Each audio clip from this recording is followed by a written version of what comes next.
শিমুল ফুল। শীতের সকালে আমরা যখন মক্তব বা মাদ্রাসায় যেতাম, তখন শিশির ভেজা পায়ে শিমুল গাছের তলে হেঁটে যেতাম। আর সেই সময় কুয়াশায় ভেজা শিমুল ফুল দেখতে কতটা সুন্দর হয়। যারা 80-র দশক বা 90-এর দশক পর্যন্ত বেড়ে উঠেছেন গ্রামে, তারা বলতে পারেন শিমুল ফুলের সৌন্দর্য কী জিনিস। বর্তমান সময়ে এই শিমুল ফুল দেখাই যায় না, কিন্তু এই ঐতিহ্যকে ধরে রাখতে সুনামগঞ্জের তাহেরপুরে গড়ে উঠেছে একটি শিমুল বাগান, যেখানে সেই আদি আমলের শিমুল ফুল, শিমুল গাছ এবং সেই সৌন্দর্য ধরে রেখেছে তাহেরপুরের সেই শিমুল বাগান।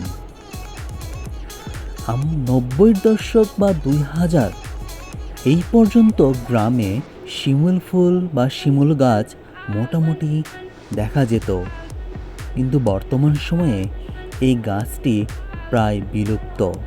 এখন আর এই শিমুল ফুল বা শিমুল বাগান দেখাই যায় না। যাদের রূপালী শৈশব গ্রামে কেটেছে 90-র দশক পর্যন্ত, তারা বলতে পারেন শিমুল ফুলের সৌন্দর্য কী।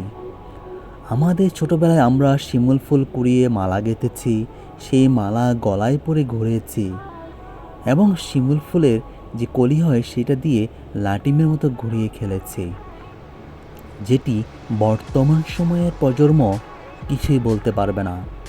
কিন্তু শিমুল ফুলের সৌন্দর্য মানুষকে মন ভরিয়ে দেয়। আর এইটুকু আনন্দ নেওয়ার জন্য সারা দেশের মানুষ চলে যায় তাহেরপুরে। সেখানে তারা এই সৌন্দর্যকে উপভোগ করেন এবং শিমুল বাগানে ঘুরে আসেন।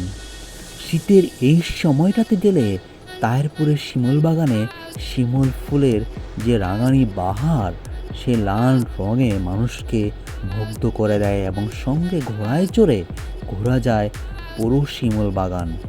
তাই তো শীতের এই সময়টায় শিমুল প্রেমীরা চলে যান তাহেরপুরে এবং সেইখানে তাদের এই শিমুল বাগানে ঘুরে নিজেদেরকে আত্মতৃপ্তি দেওয়ার চেষ্টা করেন।